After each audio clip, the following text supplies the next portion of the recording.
welcome back to my channel. I'm so happy to see you. I just really wanted to show you quickly where I am, and I was so excited because I didn't know I arrived here last night in the middle of the darkness, and I didn't notice that I'm right next to like amazing mountains.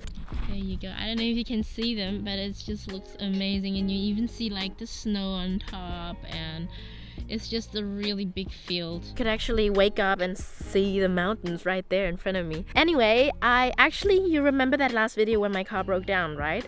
And I wasn't sorry, yeah.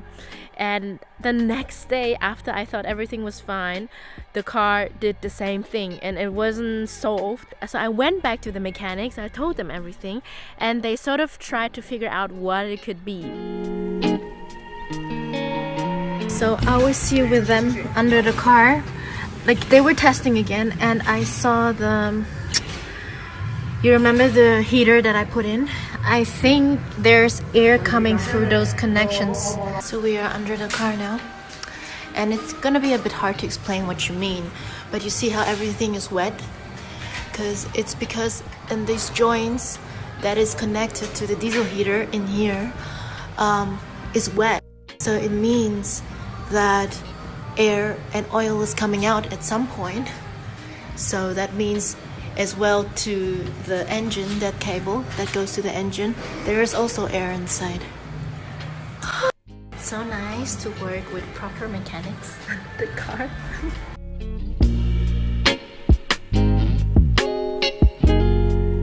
Okay, the car is driving for now. I look horrible. I need a shower. We've sort of fixed it, I guess. Like, I'm gonna drive a little bit and see and test it. I did pay 200 and 100 yesterday, so in total it was like 300 bucks for stuff that if I knew what was the problem, I could have done myself so easily. So it kind of sucks. But yeah, no regrets. And I mean, yeah, I learned a lot though. They changed some things here and there, actually some little things, pipes that I could have done so easily myself, but I'm not regretting it. I learned stuff, and it was nice to actually work with some mechanics hands by hands. Still, after they fixed it, it happened again. So yeah, I know the guys here are going to say, oh, I told you the van is shit, but you know, I just really love this van. I put so much effort, and it's like a marriage. Maybe not all marriages, but you know, you just don't throw things away just because they maybe not the best. You work on them, you cherish them, and keep working till things work out, right? I think that's the sort of relationship I have in my van eventually. You know, I love this car to death. Even if you put me the best Ferrari right here and it probably has a better engine or whatever, I'll never trade it for anything. The car still has some issues. I fueled yesterday and then it worked better, but I don't know, it's still not really sorted. But I'll see. If it happens again, I'll really try to make the effort and see, since I have more understanding now, to figure out what it could be. Because now, since I know, I can sort of, you know, try again. But before we go to Las Banderas, to this beautiful desert that I promised you, I want to stock up on some food and water and stuff, all the things that I need when I go there over the weekend, because tomorrow's Sunday and things here in Europe are closed on Sundays. Not everywhere, but in Spain at least, Sunday shops are closed. And then I hope we get there without any problems and we will have a little hike around there. I just really wanted to show you that place because it's just mind-blowing. And yeah, let's say we go. I'm just filling up the tank real quick, the water tank, because here we have water for free in this gas station. Perfect.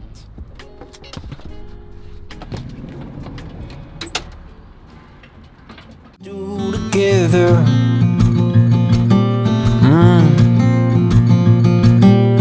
Growing up is easier with you. With you on my side, I can lose. When I grow up, it's this path I will follow. I will sail the seas in this ship in a bottle. When I grow up from you, I will borrow Together we will learn from tomorrow. Yeah.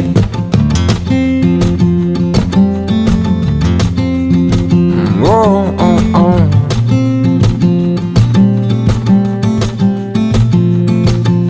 Hand in hand we'll climb this mountain out in space. It's T-10 and counting.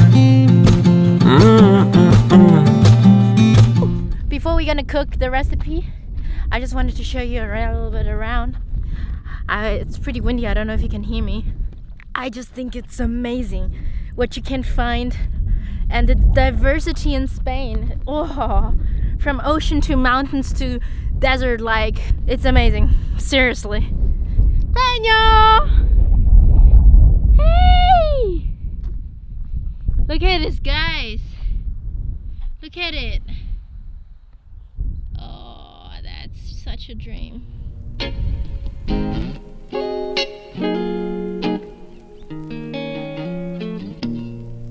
So guys, after that long hike that I had in this beautiful desert kind of area, I'm ready to make dinner now. The funny thing about this recipe is, although we are in sort of a desert and you know, I don't have a fridge in a van, this is something special. This is also not only special because we are going to prepare a fish dish in the desert without a fridge, but also because this is pretty much a really traditional dish. It's not from Spain, it's from Portugal, but I thought how well it would fit into this area that we are in. I don't have a fridge, not because I don't want one, but because I don't really have no space, and I think this is one thing that I can still sort of live without in the van. It doesn't give me so much of a struggle because I believe I can get really creative with some of my dishes that I want to prepare for you guys. It's sort of a challenge, and to create dishes that are amazing in the van without a fridge is even more difficult. This recipe requires one special thing, and I'm not sure if you can get it in where you live, but if you ever have the chance to come, I think in Norway they have it. I read in my comments in Canada they have it. Here in Portugal, Spain, and where was that? Jamaica, I think, as well. Well, there were several places I read through the comments that they had this.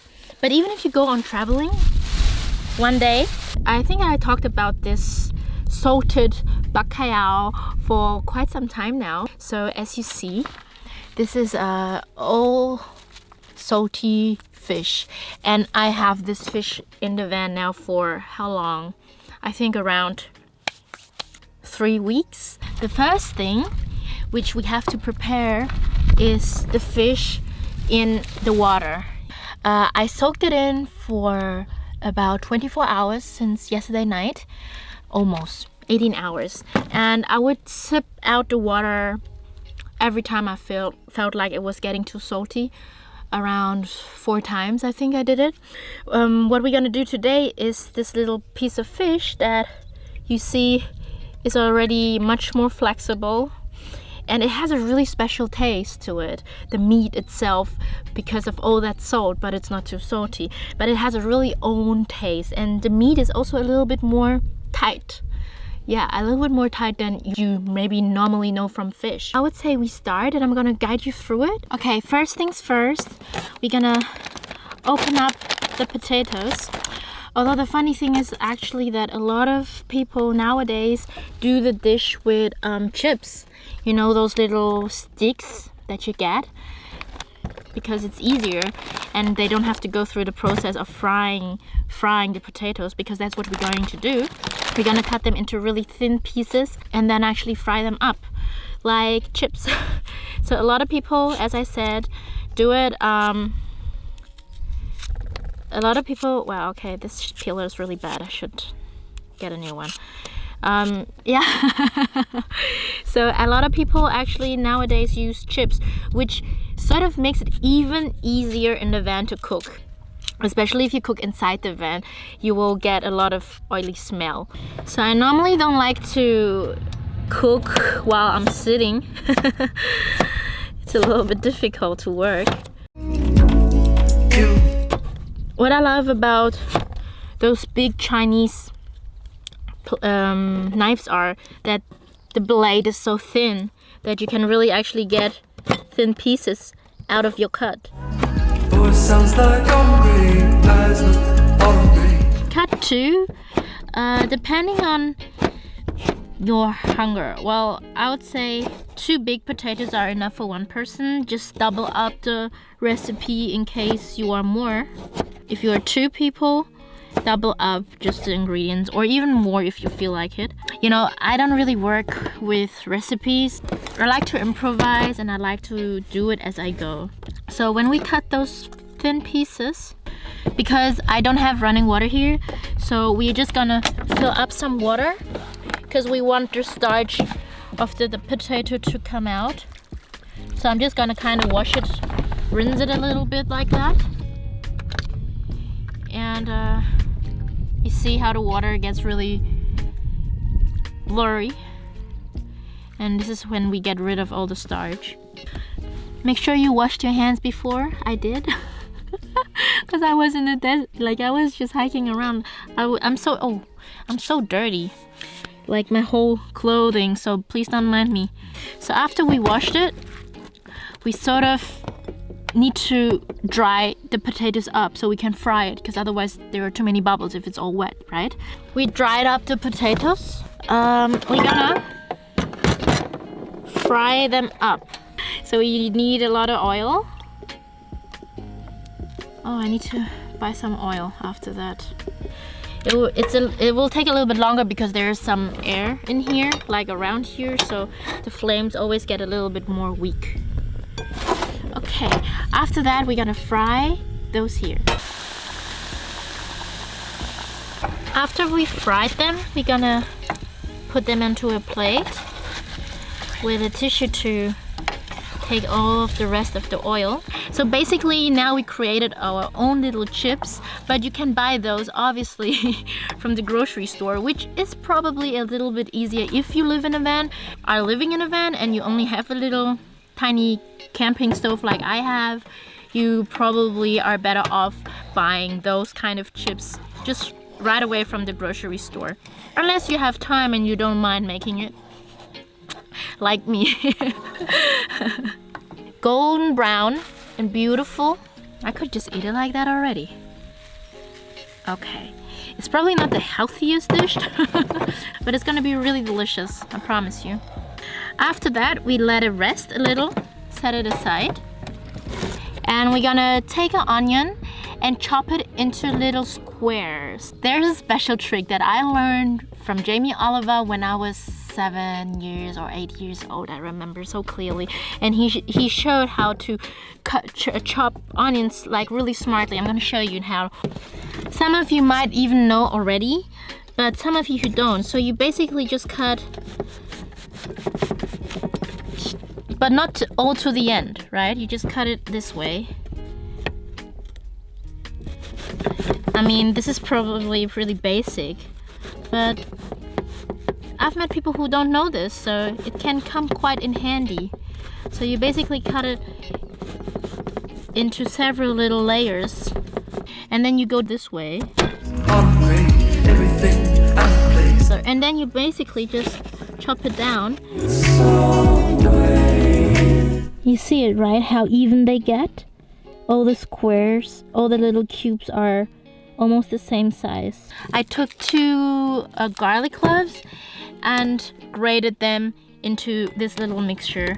You probably wonder, like, why is it even important to have the same cubes? The size of the ingredients sometimes determine on how long things have to cook. So if you have a big piece of onion and a small piece, they both have different cooking times. So this can also change a little bit the taste and feeling of that dish. We just leave it aside for a moment and go over to the codfish.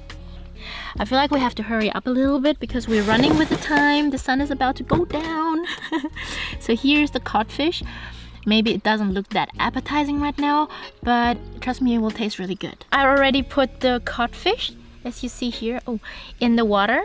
We're gonna boil it just simply as we have in the water.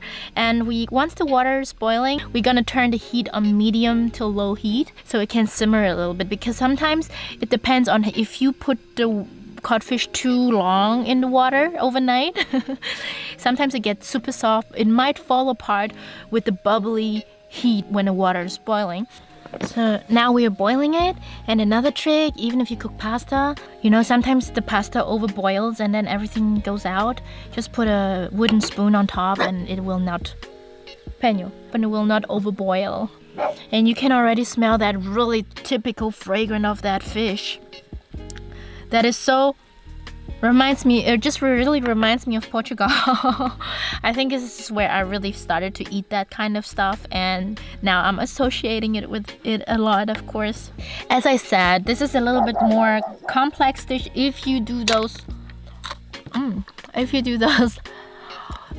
And now we're gonna just start with that little piece. Most of them will still have the bones, so we're gonna get rid of those. Also the skin.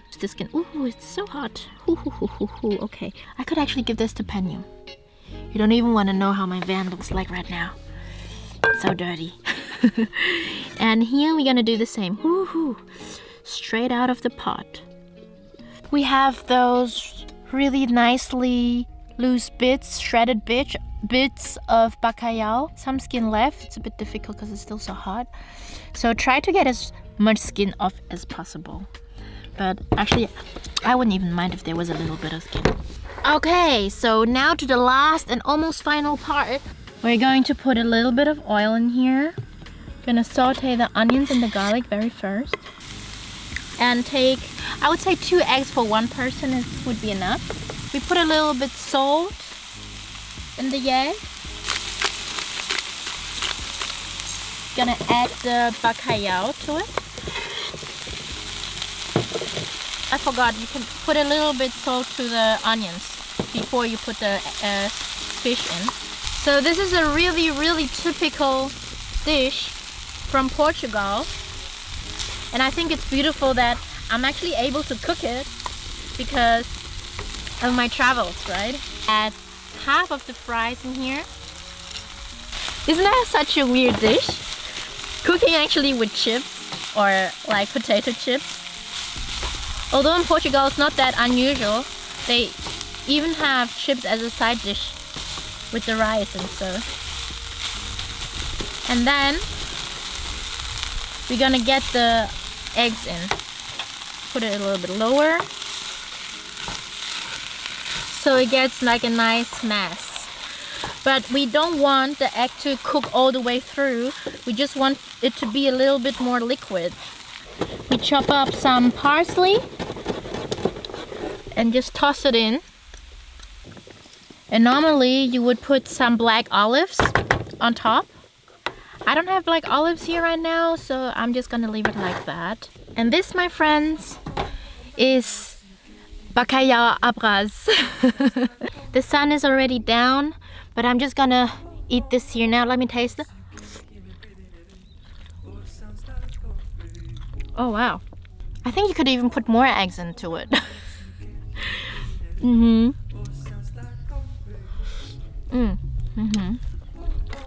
Tastes delicious. You can hear me breathing in it. Oh, it sounds like concrete.